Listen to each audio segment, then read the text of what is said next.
पाणी चालू आहे बा, याला म्हणतात शेती करणं बर का, नुसतंच बाचा हाणणं नाही.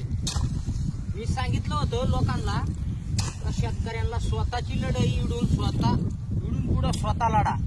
इकडे का कॅमेरामॅन. आणि लोक नुसते शेतीवर बोलणारे झाले आणि हातून पैसे भेटले, संपला विषय. शेतकऱ्यावरती बोलणारे भरपूर आहे, शेती करणारे पुढे काय बोलत आहे. एक सांग का, ये जवळ एक शेतकऱ्यावर बोलून लोकांनी ना माड्या गाड्या केल्या. शेतकरी बिचारा तसाच राहिला आणि तो एवढा भोळा आहे, त्याला असं वाटतं आपली माणसं चला बा जाऊ द्या करतील बोला आपलं. तो अजूनपर्यंत नुसता भाषणच ऐकतो ना, आश्वासनावर त्याचं स्वप्न राहिले. शेतकऱ्यांना हे भेटन, शेतकऱ्यांना ते भेटन, काहीच भेटणार नाही भाऊ. जेव्हा स्वतःच युद्ध स्वतः आणि स्वतःचा संघर्ष स्वतः लढन शेतकरी, त्यावेळेस शेतकरी विजय होईल. शेतकऱ्यावर बोलणारे लई झाले आणि जवानावर बोलणारे लई झाले. इकडे जवळ. आणि तुम्हाला सांगतो, निवडणुकी आल्या तर जवानांचा वापर करून घ्यायचा आणि शेतकऱ्याचा वापर करून घ्यायचा. फक्त बोलायचं. शेतकऱ्याला कोणीच समजून घेऊ शकत नाही. शेतकऱ्यांना माझं एवढंच सांगणे का स्वतःची लढाई स्वतः लढायला शिका. आपणही एकत्र या. एका माग जाण्यापेक्षा आपणही एक व्हा. ते आपल्याकडे येतील, पण तुम्ही काय करतात, आपणही एक नाही होत.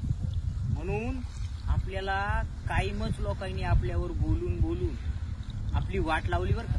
आणि शेतकरी माझा इतका भोळा आहे, तो कोणावर विश्वास ठेवतो. कारण त्या विचारायला ना कामामध्ये काय उमजत नाही. तो व्यस्त आहे.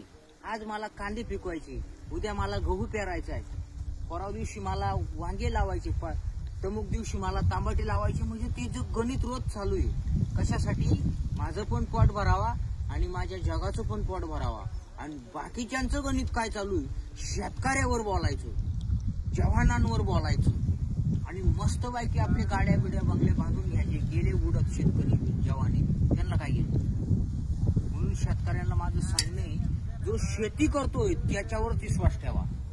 पाहिजे ना तुम्ही, आता जेवायचा टाइम झाला तरी आम्ही भारी देतो. याला शेती करणं म्हणतात.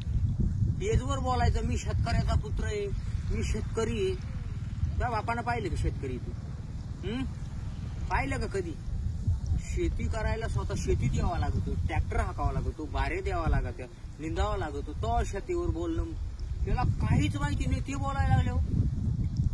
शेती केल्यावर असे हाताला गट्टे पडले का? असे हात निवार व्हायले का? नाही ना. कसला शेतकरी तू? असे लय बोलणारे झालेत. काय खरं नाही. शेती करायला स्वतःच राहावं लागत आणि अशा हाताला घट्टे पडा द्या. तो ओरिजिनल शेतकरी. मी शेतकऱ्याचा पोरगा आहे, शेतकरी पुत्र आहे. प्युअर गुंडाड आहे तुम्ही. आणि शेतकऱ्याला सांगतो, स्वतःची लढाई स्वतः लढा. इडून पुढं जगाच्या भरोश्यावर राहू नका. कारण आपणही एक जर झालो, सर्व एक दोरीत येतील. फक्त आपणही एक व्हा. एक झाल्याच्या नंतर कोणाच्याच मागे जायची गरज नाही. मी म्हणतो, तुम्ही एका मागे जर लाखो जात असतील शेतकरी, तर लाखो शेतकरी एक व्हायला काय हरकत आहे. लाखोनी एक होणं काळाची गरज आहे. एका मागे जायच्या ऐवजी लाखो शेतकऱ्यांनी एक व्हा आणि आपला निर्णय आपण घ्या. धन्यवाद. काय असं ती